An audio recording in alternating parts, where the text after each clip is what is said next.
Hello friends, welcome back. और friends, आज फिर से हम लोग बात करने वाले हैं सीआरपीसी के 10 क्वेश्चन शो की। और इसमें हम लोग डिस्कस करने वाले हैं सीआरपीसी के 10 इंपॉर्टेंट क्वेश्चन जो कि प्रीवियस ईयर में कहीं ना कहीं किसी न किसी स्टेट में किसी न किसी एग्जाम में पूछे जा चुके हैं। तो फिलहाल हम लोग चलिए सुनते हैं सीधे स्क्रीन पर।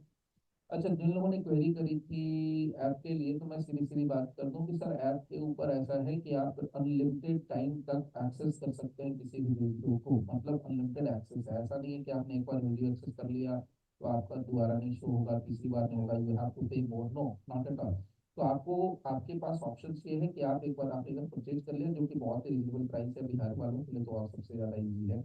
अब ये अलग बात है कि जाके बाहर वो 4 लाख 3 लाख दे देते हैं, बट यहाँ अगर वही चीज अगर मिल जाए तो उनको थोड़ा सा डाइजेस्ट नहीं होता है। बात सही है, ओके।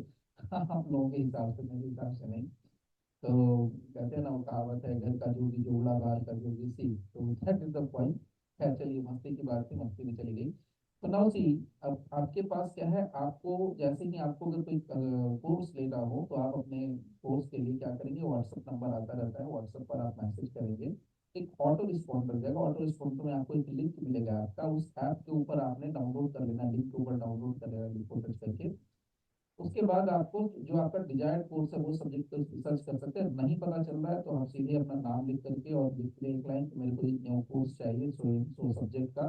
तो आपके नाम से पर्टिकुलर इंडिविजुअल आपका कोर्स रेडी हो जाएगा। ठीक है, सेम अमाउंट जो आपका ऑलरेडी अमाउंट शो कर रहा है, ठीक है। और उसमें उसी ड्यूरेशन उसी अमाउंट पर आपका सब कुछ रेडी हो जाएगा और उसका लिंक आपको मिल जाएगा। आप एक वीडियो को चाहे 100 बार देखें, 50 बार देखें, कोई रिस्ट्रिक्शन नहीं है, विदाउट रिस्ट्रिक्शन है, अनलिमिटेड एक्सेस है, ठीक है। चलिए फिर, बहुत हो गई बात, ये चलते हैं, शुरुआत करते हैं, अपने स्क्रीन पर चलते हैं, कंप्यूटर स्क्रीन पर। तो ये रहा हम लोगों का first question, question number 121। See, the first question here is the duty of the person for health and safety of the accused person shall be of the person having custody of an accused person according to the CRPC। तो यहाँ पर बहुत clear इन्होंने कहा है कि उस person को, जिसको कि अक्यूज पर्सन हम कह रहे हैं, जिसको कि अरेस्ट करके लाया गया है, उसके हेल्थ एंड सेफ्टी की duty, the duty of the person for health and safety, okay. So having custody of an accused person according to the CrPC, किसके पास कस्टडी होगी? तो ये बात जो है ना, सेक्शन 55 एक में कह दिया गया। मजेदार बात क्या है, जो पर्सन अरेस्ट करके लाया उसके पास कस्टडी होगी, तुम्हारा इसमें क्या सोचना है? सी, सेक्शन 55 ए आपके सामने है। It shall be the duty of the person, फिर से रिपीट कर रहा हूँ, it shall be the duty of the person. क्या लिखा है? It shall be the duty of person, it shall be the duty of the person having the custody of an accused। तो जिसके पास कस्टडी है उसी के पास है रीजनेबल केयर करने की। नेक्स्ट क्वेश्चन, क्वेश्चन है 122। Police officer in all cases where the arrest of a person is not required under section 41 subsection 1 CRPC, against whom a reasonable complaint has been made that he has committed a cognizable offense, then। तो यहाँ पर बहुत clear सी बात कही गई है और कहते हैं कि पुलिस ऑफिसर जिनके जिनके लगता है कि किसी पर्सन को अरेस्ट करने की जरूरत नहीं है as per section 41 sub section 1 CrPC, जिसके खिलाफ रीजनेबल कंप्लेंट है, तो उस केस में क्या होगा? Option number A, police officer may without an order from a magistrate and without a warrant arrest such person. तो क्या पुलिस ऑफिसर बिना मजिस्ट्रेट से ऑर्डर लिए हुए, बिना वारंट लिए हुए उस पर्सन को अरेस्ट कर सकता है? Number one. Number B, police officer shall issue a notice directing that person to appear before him or at such place as may be specified in the notice। दूसरा option ये कहता है कि police officer जो है notice जारी करेगा उस पर्सन को अपीयर करने के लिए अपनी को अपने प्लेस पर, जहां भी उसने नोटिस में मेंशन किया हुआ है। Number C, police officer while recording his reasons in writing can arrest। Police officer उस पर्सन को अरेस्ट कर सकता है अपना रीजन मेंशन करते हुए। और लास्ट ऑप्शन कहता है कि police officer can do all the work. तो इसमें सारी की जरूरत नहीं है, इसमें आपको मैं क्लियर बता दूं, जब किसी भी पुलिस ऑफिसर को ये लगता है, पुलिस वाले को लगता है, दरोगा जी को ये लगता है कि 41 के तहत उसको अरेस्ट करने की जरूरत नहीं है, तो उस केस में 41 ए का नोटिस दिया जाता है। So notice of appearance before police officer आज के डेट में ऑलमोस्ट ये कंपलसरी हो गया। तो एक तरीके से भले ही किसी ने कॉग्निजेबल ऑफेंस किया हो, उसके खिलाफ रीजनेबल कंप्लेंट गई हो, उसके खिलाफ एफआईआर भी हो गई हो, तो भी उस केस में यहाँ पर 41A का नोटिस दे करके उसको बुला करके उसकी बात उसका राय पूछा जाता है, उसकी बात पूछी जाती है। ओके, चलिए अब बात करते हैं नेक्स्ट क्वेश्चन की। क्वेश्चन नंबर है 122। यहाँ पर भी 122, यहाँ पर भी 122, आई थिंक 123 होगा। ओके, चलिए बैक कर ले रहे हैं। A person can be arrested without warrant. A person can be arrested without warrant. एक पर्सन को बिना वारंट के अरेस्ट किया जा सकता है। आज प्रिवेंटिव और प्रिकॉशनरी मेजर में सही बात है, किया जा सकता है। For obtaining correct name and address, name और एड्रेस पता करने के लिए किया जा सकता है। For securing attendance of accused की अटेंडेंस को सिक्योर करने के लिए। और option number D, all of the above. तो आंसर नंबर डी होगा ऑल ऑफ द अबव। सही बात है, यानी एक पर्सन को बिना वारंट के अरेस्ट करने के तीन वजह हो सकती है। सिंपल सी बात है। हालांकि आपको जब लिखा गया ना कि अरेस्ट विदाउट वारंट, तो उसमें तो मोटे तौर पे हम लोगों को दिखता है सेक्शन 41 सबसेक्शन 1, लेकिन उसके अलावा भी बहुत सारे प्रोविजन है जहाँ पर क्या जैसे प्रिवेंटिव डिटेंशन में किया जाता है, तो सेक्शन 151। तो यहाँ पर एज प्रिवेंटिव और प्रिकॉशनरी मेजर यस किया जा सकता है। नेम और एड्रेस निकालने के लिए ओक्लोज किया जा सकता है। तीसरा ऑप्शन है कि अटेंडेंस का क्लियर करने के लिए। Next, point out the incorrect statement. Incorrect statement हमें फाइंड आउट करना है। इनकरेक्ट, गलत ढूंढना है। In a cognizable offence any police officer may without an order from, तो ये तो वही लग रहा है सही है, क्योंकि इसमें क्या लिखा है कि कॉग्निजेबल ऑफेंस के मामले में पुलिस ऑफिसर जो है बिना वारंट के मजिस्ट्रेट से बिना ऑर्डर लिए हुए किसी व्यक्ति को अरेस्ट कर सकते हैं। ये तो बिल्कुल सही बात है। दूसरा, a private person may arrest and or cause to be arrested any person committing a cognizable offence and non available, ये भी बात सही कर सकता है। तीसरा ऑप्शन है, एग्जीक्यूटिव मजिस्ट्रेट में arrest the offender when any offence is committed in his presence and with in his jurisdiction none of the above. तो ये यहाँ पर गड़बड़ हो गई है, कैपिटल है यहाँ पर, ये नहीं आएगा। ठीक है, तो ज्यूरिसडिक्शन तक की हो गई, यहाँ पर जाकर police officer. Okay, so now the third option simply says कि जो एग्जीक्यूटिव मजिस्ट्रेट है वो किसी और व्यक्ति को, अपराधी व्यक्ति को अरेस्ट कर सकता है, जबकि उस अपराधी ने पुलिस ऑफिसर के साथ, उस मजिस्ट्रेट के साथ नहीं अपराध किया होगा, उसकी उपस्थिति में किया होगा, उसके जुरिस्डिक्शन में किया होगा।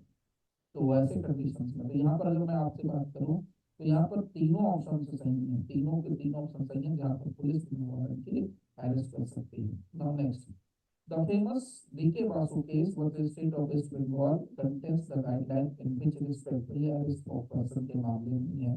इसमें कुछ ज़्यादा सोचने की जरूरत है नहीं। तो ऑप्शन नंबर ए जो करेक्ट है, दूसरा देखने की जरूरत ही नहीं पड़ेगी। D.K. Basu केस 1996 का डिसाइडेड केस है। Okay, petitioner D.K. Basu respondent state of West Bengal. Okay, और जो कंसर्न इसमें एक्ट वगैरह थे, इसमें सबसे पहले तो यहाँ पर कॉन्स्टिट्यूशन, यहाँ पर सीआरपीसी की बात है, उसके बाद यहाँ पर कॉन्स्टिट्यूशन देन आईपीसी, तीन एक्ट यहाँ पर है, दो एक्ट और एक कॉन्स्टिट्यूशन।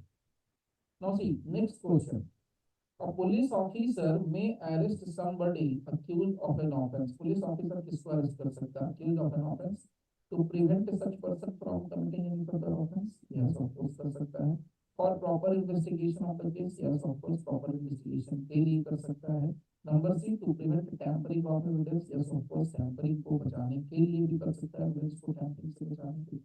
तीनों ऑप्शन सही है, तो सिर्फ सीधा निकाल दो ए बी सी तीनों का तीनों, फिर डी ऑप्शन सही है और ऑल दो। Next question, question number 126. A police officer has reasonable suspicion that K is involved in a murder. He may.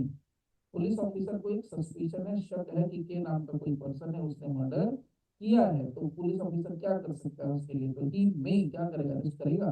ही में, police officer may inform the superintendent of police, क्या जरूरत है इसको इन्फॉर्म करने की। Inform the magistrate of the area, there is no need magistrate को inform करने की। अरेस्ट के without warrant? Yes of course arrest कर सकता है। चौथा है obtain warrant from the magistrate? जरूरत ही नहीं है सर, ये तो कॉग्निजेबल ऑफेंस है, ऊपर से मर्डर का मामला है, तो बिना वारंट के, बिना स्पेस से पूछे, बिना मजिस्ट्रेट को बताया पुलिस वाला अरेस्ट कर लेगा, कोई दिक्कत नहीं है। इसलिए तो पुलिस वाले छोड़ देते हैं। ठीक है ठीक है, चलिए नेक्स्ट क्वेश्चन लेते हैं 127।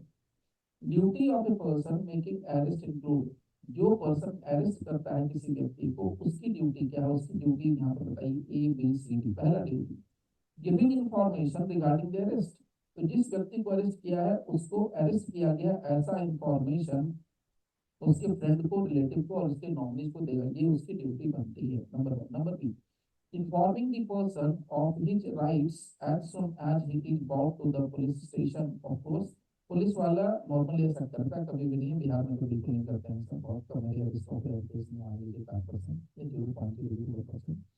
तो यहाँ पर क्या होता है कि पुलिस वाला किसी को पकड़ के लाएगा और उसको उसका राइट्स बताएगा कि भैया तुम्हारे ये राइट्स हैं, तो ऐसा होगा कोई। तो यहाँ पर ये ड्यूटी है, हालांकि ये स्टैट्यूटरी ड्यूटी है। Number C, an entry of the fact as to who is the person inform, और किसको इन्फॉर्म किया गया उसकी एंट्री जो है स्टेशन डायरी में रखनी होती है, तो वो यहाँ पर रखना है। तो ये तीनों का भी जरूरी है, इससे डी नंबर ऑप्शन होगा, ऑल दी अबव।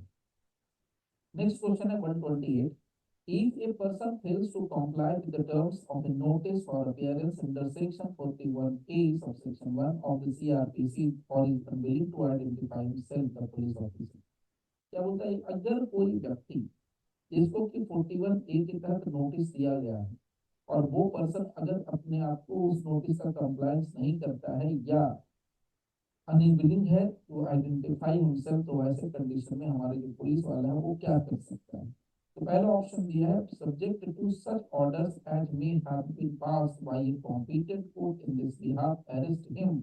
अब सब्जेक्ट टू सच ऑर्डर्स, तो यहाँ पर कह रहा है कि कोई कॉम्पिटेंट कोर्ट का आदेश होगा, उस आदेश के अधीन रहते हुए सो नोटिस क्या करेगा, अरेस्ट हिम, अरेस्ट करेगा उसके। तो यहाँ पर एक पॉइंट है, उस पर्सन को अरेस्ट करेगा। दूसरा है shall arrest him for the offense mentioned in the notice, दूसरा है कि उसको अरेस्ट कर लेगा for the offense जो नोटिस दिया गया।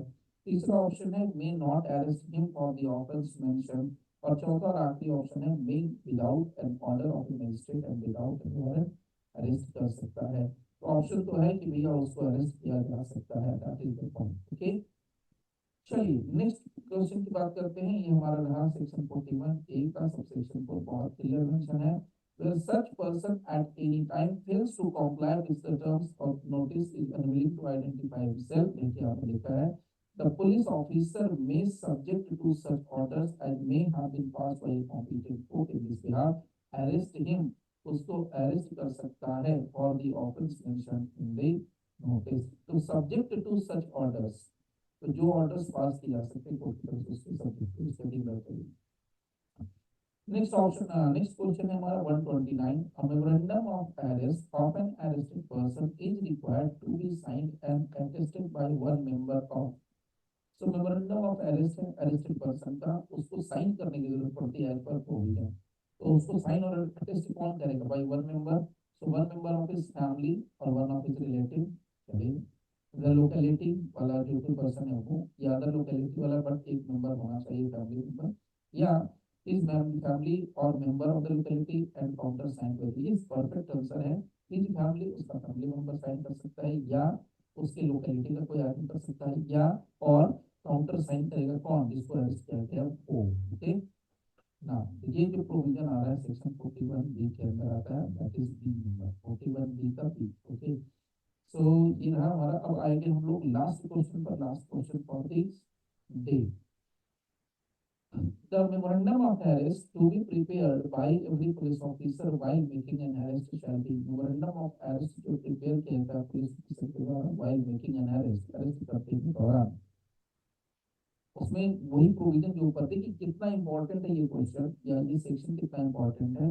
अटेस्टेड होना चाहिए एटलीस्ट बाय 2 विटनेसेस, होती नहीं भाई, attested bye at least 2 witnesses, attested bye at least 1 witness. यहाँ पर याद रखिए, यहाँ पर मैंने 2 की वजह से छोड़ दिया क्योंकि यहाँ पर है कि जो आपका मेमोरेंडम ऑफ अरेस्ट है या अरेस्ट मेमो जिसको लोग बोलते हैं रफली कोर्स वगैरह में, तो वो जो है उसमें कम से कम एक गवाह होना चाहिए, और वो जो एक गवाह होगा वो या तो फैमिली मेंबर का हो सकता है या तो उस सोसाइटी का कोई रिस्पेक्टेबल पर्सन हो सकता है जहाँ से अरेस्ट किया गया, प्लस उस व्यक्ति का साइन होगा जिसको अरेस्ट किया गया है, तो countersign by the person arrested.